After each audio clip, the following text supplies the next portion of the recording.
पुनित पावन पवित्र शिव महापुराण की कथा भगवान शिव की कृपा से, करुणा से, उनकी उदारता से रांची झारखंड की ये पवित्र पावन भूमि, जिस भूमि पर स्वयं देवाधिदेव महादेव बाबा वैद्यनाथ जी के रूप में विराजमान है, ऐसी झारखंड की पवित्र भूमि को नमन करते हुए भगवान शिव की ये पवित्र पावन कथा जो रांची झारखंड की इस पवित्र धरा पर चल रही है, आज उस कथा का तृतीय दिवस है। भगवान शिव की पवित्र पावन आनंदमय ये पवित्र कथा के मंडप में विराजमान पूर्व मुख्यमंत्री नेता प्रतिपक्ष श्री झारखंड से श्री बाबूलाल मरंडी जी, श्री आदित्य साहू जी प्रदेश अध्यक्ष भाजपा सरकार से एक बार जोरदार ताली बजाकर इन सभी के लिए साधुता, जो इस पवित्र पावन शिव महापुराण की कथा में आप आए और भगवान शिव की ये पवित्र कथा श्रवण करने के लिए विराजित हुए। कथा के मुख्य आयोजक, कथा के मुख्य आयोजनकर्ता, थोड़ा अंदर का रिटर्न बढ़ाओ, बाहर का भी थोड़ा प्रेशर बढ़ाओ, अंदर और बाहर दोनों का बढ़ाओ। बाकी की सेटिंग ठीक है, थोड़ा अंदर का बढ़ाइए, ये बक्से नहीं चल रहे हैं शायद, और बाहर का बढ़ा दीजिए। झारखंड रांची की इस पवित्र भूमि पर जो कथा चल रही है, उसके मुख्य आयोजक श्री शिवाला सेवा समिति, एक बार श्री शिवाला सेवा समिति के लिए भी जोरदार ताली बजाकर साधुता, जिन्होंने अथक मेहनत कर कर, बहुत प्रयास कर कर इस पवित्र कथा का दिव्य आयोजन किया है। मुख्य यजमान श्री विवेक कुमार जी, श्रीमती विनीता कुमारी जी रांची झारखंड से हैं। भगवान शिव की कृपा से, करुणा से, बाबा देवाधिदेव महादेव की बड़ी कृपा विवेक जी आप पर और श्रीमती विनीता जी आप पर बहुत हुई है, जो बाबा ने कथा के मुख्य यजमान पद देकर आपको यहाँ विराजमान किया। एक बार जोरदार ताली बजाकर उनका साधुवाद। और तेरी कृपा बिना न हिले एक भी अणु, लेते हैं श्वास तेरी कृपा से तनु तनु, बखान क्या करो मैं राखों के ढेर का, शपटी भभूत मेरे खजाना कुबेर का, हे गंगाधार मुक्ति द्वार ओमकार तू, भोले ओमकार तू, आयो शरण तिहारी शंभु तार तार तू। शिव की कृपा से, करुणा से, उनकी उदारता से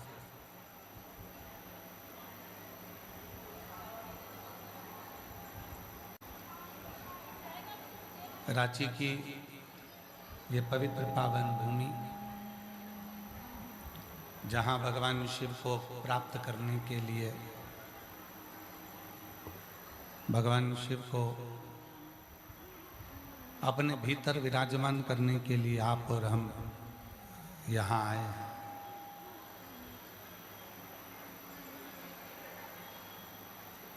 सबसे कठिन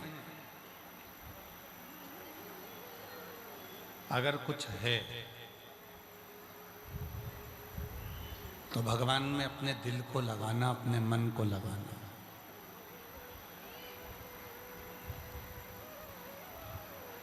लोग कहते हैं कि भक्ति बहुत कठिन है, पर शिव महापुराण की कथा कहती है कि भक्ति बिल्कुल सरल है, पर दिल लगाना परमात्मा से यह कठिन है। भक्ति में कठिनता नहीं है, कठिनता है अपने मन को, अपने चित्त को, अपने हृदय को भगवान में लगाना। कठिनता है परमात्मा को अपने हृदय में बिठाना। कठिनता है बाहर का भी बढ़ाओ, अंदर का भी बढ़ाओ। कठिनता है परमात्मा को अपने हृदय में विराजमान करना, दिल में विराजमान करना। हम और आप मंदिर तो जा रहे हैं, भगवान शिव की साधना भी कर रहे हैं, भगवान शंकर की आराधना भी कर रहे हैं, भगवान शंकर की भक्ति भी कर रहे हैं, पर अपने हृदय को, अपने दिल को, अपने मन को हम परमात्मा से जोड़ नहीं पा रहे। कठिन है परमात्मा से अपने मन को जोड़ना।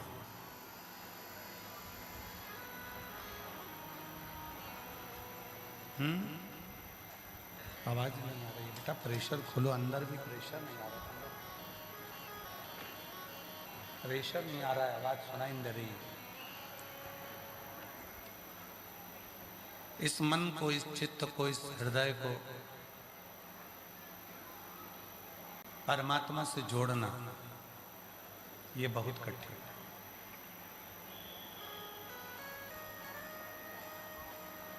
कौन से ग्राउंड में कथा चल रही है? जम के बोलो। Football ground.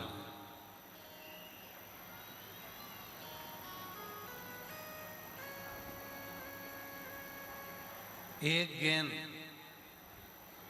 उसे सब लात मार रहे हैं, इधर वाले भी उसको लात मार रहे हैं, उधर वाले भी उसको लात मार रहे हैं, और वो गेंद उचक भी बहुत रही है।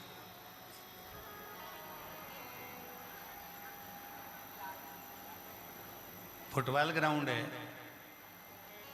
फुटबॉल में लात मारी जा रही है, तो फुटबॉल यहां जा रही है, वहां जा रही है, उचक भी बहुत रही है। क्यों उचक रही है? क्यों लोग लात मार रहे हैं? क्योंकि वो अंदर से खाली है। अगर वही गेंद में पत्थर भर दिए जाए तो किसी की हिम्मत नहीं है कि कोई लात मार दे।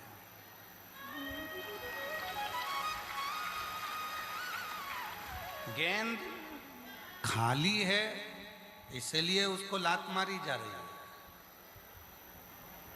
और जब उसमें कुछ भरा गया तो किसी की हिम्मत नहीं है कि कोई उसको उछाल दे, लात मार दे। फिर तो व्यक्ति की लात ही, पांव ही टूट जाना है, पर वो गेंद उचकना नहीं, उछलना नहीं। वो गेंद उछलेगी नहीं, वो गेंद बहुत दूर तक जाएगी नहीं, क्योंकि उसके अंदर कुछ भर गया है।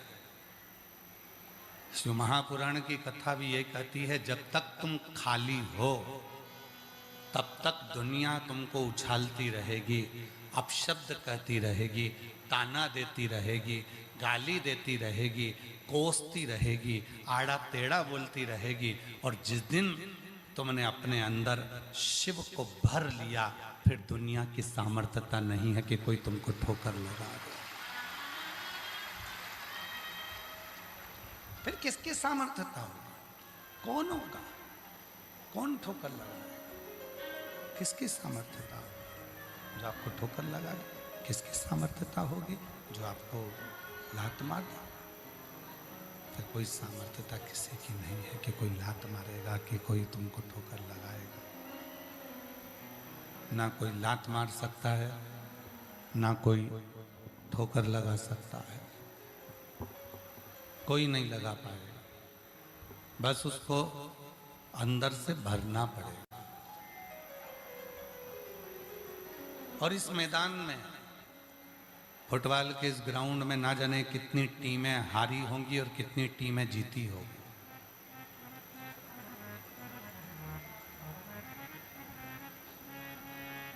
शिव महापुराण की कथा कहती है कि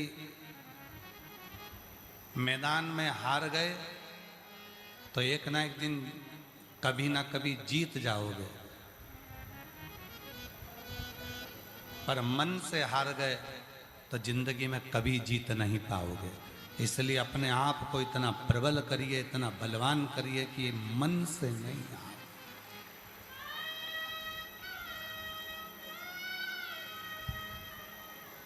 मन से मत हारो, मन को मजबूत रखिए, मन को प्रबल रखिए। कोई कह दे कि तुमसे ये नहीं बनेगा, तुम ये नहीं कर सकते, तुम्हारे बस का ये है नहीं, तुम नहीं कर पाओगे, ये तुम्हारे बस का नहीं है, तुम नहीं कर सकते, ये तुम नहीं कर पाओगे। उस समय कह देना कि दुनिया का कोई ऐसा काम नहीं है जिसको मैं नहीं कर सकता, दुनिया का ऐसा कोई काम नहीं है जिसको मैं नहीं कर पाऊंगा, सब कर सकता। मन की मजबूती ही हमारे जीवन को सुख प्रदान करती है।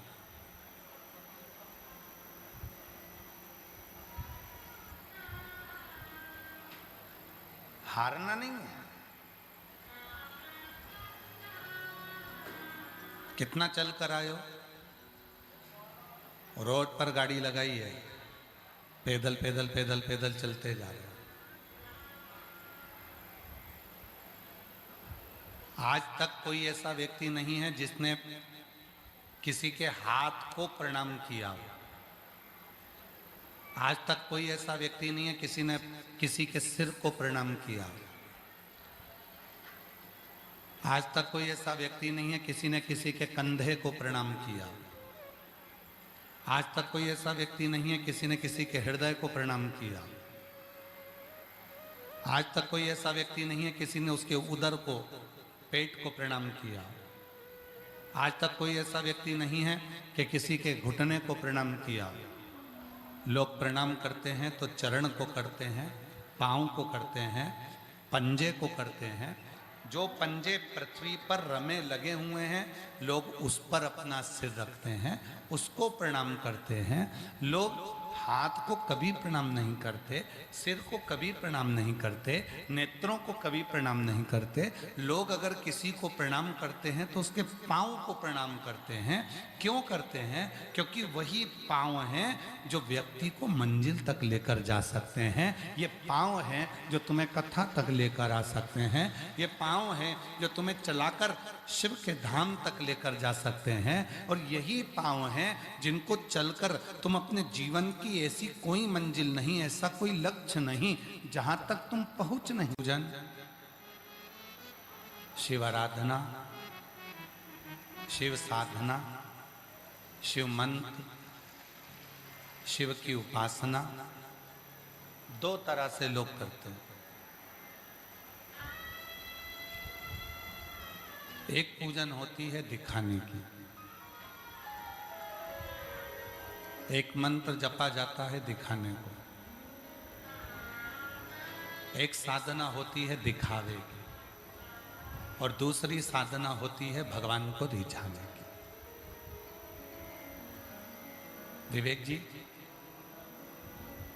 हम रांची के, झारखंड के इस सभी शिव भक्तों को बहुत साधुवाद देते हैं और साथ में आपको भी साधुवाद देते हैं और शिवाला सेवा समिति को भी साधुवाद देते हैं। हमें खुशी है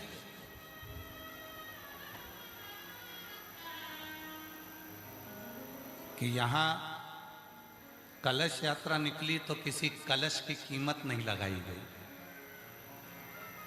यहाँ बैठने के लिए किसी कुर्सी की कीमत नहीं लगाई गई। यहाँ भंडारे की कोई कीमत नहीं लगाई गई। यहाँ चारों तरफ दुकानें लगी हुई हैं, गरीब लोगों ने अपनी अपनी दुकान लगाई, किसी की कीमत नहीं लगाई गई। हम आपको, रांची वालों को, झारखंड वालों को सिर झुकाकर प्रणाम करते हैं। इसको सही कथा कहते हैं। कल हम विवेक जी, आशीष जी को कह रहे थे कि उनको कहना जजमान को कि दिल लूट लिया रांची वालों ने, झारखंड वालों ने। यहां किसी चीज को बेचा नहीं गया, ना कलश बेचा गया है, ना कुर्सी बेची गई है, ना जगह बेची गई है, ना दुकान बेची गई है, ना किसी तरह का कोई सामान बेचा गया है। यहाँ तो केवल रांची वालों ने दिल लुटाया है, जो 3 बार पंडाल गिरा उसके बाद भी मजबूती से खड़ा कर कर शिव पुराण की कथा का। एक बार अगर पंडाल गिर जाए तो कथा कैंसिल होने के कतार पर आ जाती है, पर 3 बार ये बड़े बड़े पंडाल गिरे हैं और आज तक इन पंडालों में व्यवस्था चल रही है। आज मैं नमन करता हूं झारखंड वालों, आपको, आपके चरणों को नमन करता हूं। बस ऐसा ही प्रेम बनाकर रखना शिव के प्रति। इसको पाखंड और आडंबर में लेकर मत जाना, इसको व्यापार में लेकर मत जाना, इसको व्यवसाय में लेकर मत जाना। इसको दिल से इसी तरह से कथा का रसतत्व ग्रहण करना। दिल लूट लिया। अब सोचने में आता है, एक ही दिल है, महादेव को दूं कि तुमको दूं? एक ही है। पर मन में आता है कि जो शिव कथा सुनते हैं वो भी तो महादेव कहलाते हैं, इसलिए महादेव को ही दिल दिया है। आपके रूप में भी वही तो विराजमान महाराज। शिव तत्व को जिसने जाना है, भगवान शंकर को जिसने पहचाना है, भगवान शंकर की जिसने साधना करी है, भगवान शंकर की। और मैं रांची वालों को इस चीज के लिए भी धन्यवाद देता हूँ। इतना पंडाल गिरने पर, पानी इतना बरसने पर कि पिड़ली पिड़ली तक पानी यहाँ पर भरा हुआ था, और उसके बाद भी तुमने दूसरे दिन भंडारा चालू कर दिया, भोजन चालू कर दिया, भक्तों को खिलाना चालू कर दिया। गजब।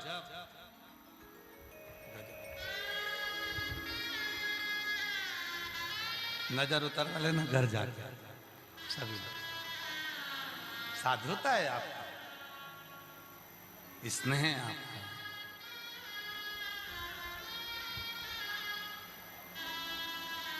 और तेरी कृपा का क्या है भरोसा, कब किस पर हो जाए, जरा सी हम पर कर दो, जरा सी हम पर कर दो। तेरी कृपा का क्या है भरोसा, कब किस पर हो जाए, जरा सी हम पर कर दो, जरा सी हम पर कर दो। जिस पर भी हो गई तेरी कृपा करुणा, ओ भव पार हुआ, भव पार हुआ। पापी हो चाहे जितना, उसका भी बाबा उद्धार हुआ, उद्धार हुआ। गिद्ध अजामिल गणिका जैसे तेरे मन को भाए, जरा सी हम पर कर दो, जरा सी हम पर कर दो। तेरी कृपा का क्या है भरोसा, कब किस पर हो जाए, जरा सी हम पर कर दो, जरा सी हम पर कर दो। ये उसकी करुणा है। और जितने शिव महापुराण की कथा में आए हो, आप बाबा को धन्यवाद देना कि वो तुमको यहाँ लाकर बिठाए हैं। हमारे यहाँ कहते हैं कि वो गाय का जो गोबर है वो जो गिरता है तो नीचे से धूल लेकर उठता है, उसी तरह एक बार जो भगवान शंकर की कथा में जाकर बैठता है वो कुछ ना कुछ लेकर ही उठता है, वो खाली नहीं उठता। बोल बम का नारा है, श्री शिवाय। वो आया है तो कुछ ना कुछ उसको मिलेगा, कुछ ना कुछ उसको प्राप्त होगा, ये निश्चित है। पर वो छूटे ना, उसकी भक्ति ना छूटे, उसका भजन ना छूटे, उसका स्मरण ना छूटे, उसका कीर्तन ना छूटे, उसका मंत्र जाप ना छूटे, उसका नाम जाप ना छूटे, उसका स्मरण ना छूटे।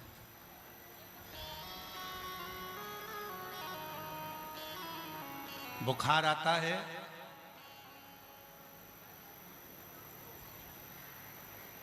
पेट दुखता है, सिर दुखता है, शरीर में रोग आता है, सबसे पहले भगवान का मंदिर छूटता है।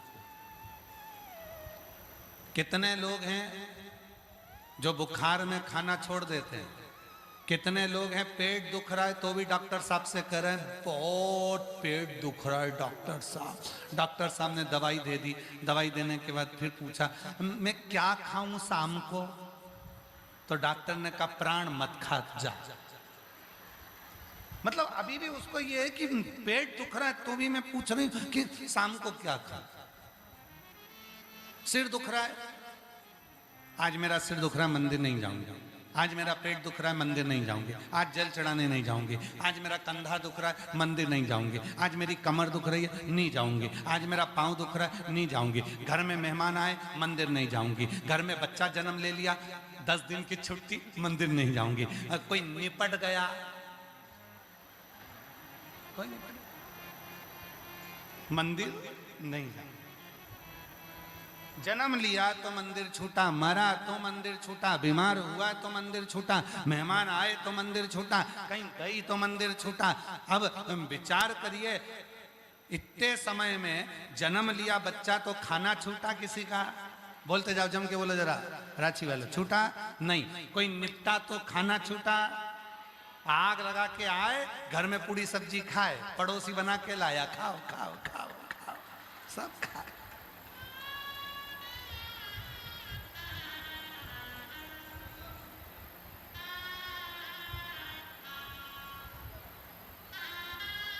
और जो निपट के गया वो फोटो टंगा इतना बड़ा नीचे रखा, गोबर लीप के इतना बड़ा कंडा जलाया, कंडा गोईठा इतना बड़ा गोईठा जलाया और जला के और उसको रख दिया। और वो जो व्यक्ति मरा उसको होटल का रोज पसंद था, भोजन रोज पसंद था, अब क्या खिला रहे हैं, गुड़ और घी, शक्कर और घी दोनों मिला के गोईठा पे छोड़ के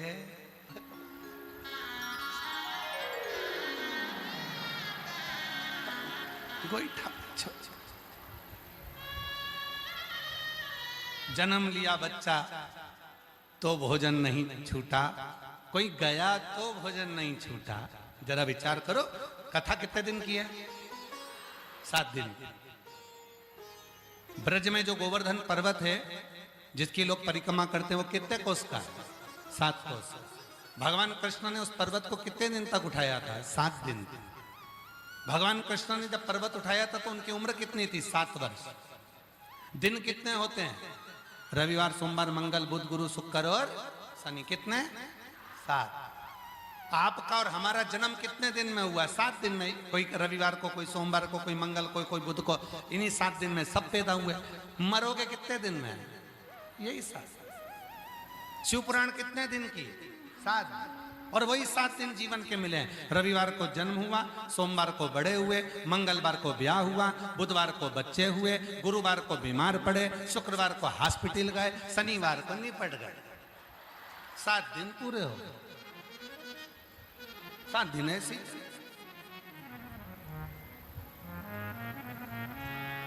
जन्म लिया, भोजन नहीं छूटा, गए भोजन नहीं छूटा, मेहमान आए भोजन नहीं छूटा, बाहर घूमने गए भोजन नहीं छूटा, कमर दुखी भोजन नहीं छूटा, पेट दुखा भोजन नहीं छूटा, कुछ ना कुछ रोटी नहीं खाएगी तो थूली खाएगी, थूली